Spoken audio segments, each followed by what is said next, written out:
How to fix the code execution can't proceed error on your Windows. Hello guys, this is Atticus and welcome back to App Hacks.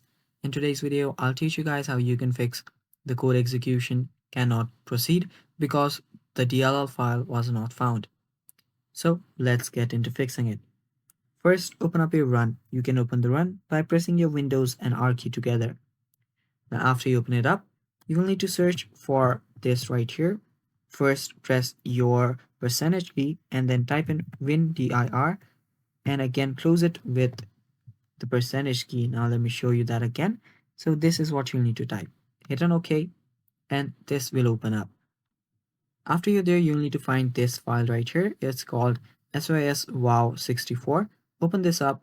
After you're there, scroll down all the way and you'll find your DLL files. Now simply select any one, copy it and paste it in the same directory.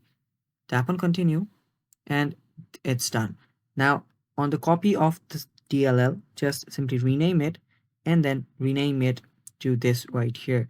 Now let me show you. Rename it to edgegdi.dll. edgegdi.dll. Hit enter and tap on continue. After you do that, you will need to restart your computer and then you're basically good to go. And that should fix your problem, guys, and that is all for today's video. Thanks for watching. I hope this video helped you. If it did, leave a like down below and subscribe to App Hacks. Bye bye, take care.